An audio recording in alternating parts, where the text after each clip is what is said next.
Aproape orice plimbare prin marile orașe ale României te va întâmpina cu următorul semn. Atenție, cade-te în cuiala! De ce întâmpinăm atât de des aceste semne? Pentru că majoritatea clădirilor din urbanul mare, de la instituții și până la blocuri de locuințe, au peste 70 de ani vechime, unele chiar mai mult de atât. O tristă combinație între tehnologii de construcție învechite, materiale de proastă calitate și câteva cutremure ne duc într-un prezent sumbru pe care preferăm să-l ignorăm deja de 30 de ani încoace.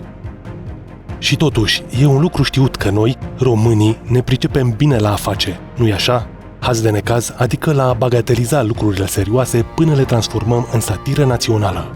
Să privim acest potpuri de semne, de la câteva cuvinte aruncate în grabă cu pixul pe o hârtie și până la semne luminoase, sofisticate din neoane și LED-uri sau instalații urbane din cozi de mături și bandă adezivă reflectorizantă.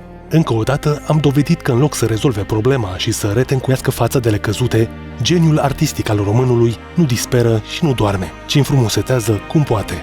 Ei bine, aici intervenim în sfârșit și schimbăm puțin linia melodică, alături de Pico Industries, cel mai mare producător român de textile tehnice și plasă din fibră de sticlă. Am schimbat infamul semn în opusul său, folosind fix produsul care stă la baza rezolvării problemei. Am căutat punctele nevralgice ale orașelor noastre, zonele urbane cu vizibilitate mare și unde clădirile cu fațade în stare avansată de degradare sunt la tot pasul și am plasat acolo OH-urile noastre din plasă de fibră de sticlă Bico. Apoi am invitat cetățenii, trecătorii, oamenii să ne ajute să identificăm cât mai multe astfel de clădiri nevolnice printr-o campanie cu o prezență puternică în social media, alcătuind singura hartă interactivă a clădirilor în stare de degradare din România și o pagină de Facebook dedicată cu mii de postări.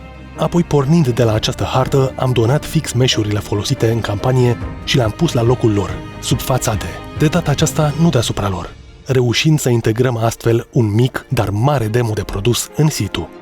Mesajul campaniei noastre s-a făcut auzit. În doar 4 săptămâni am înregistrat 3.503.876 de reacții și un reach de 1.804.000, depășind cu mult cifrele la care ne așteptam.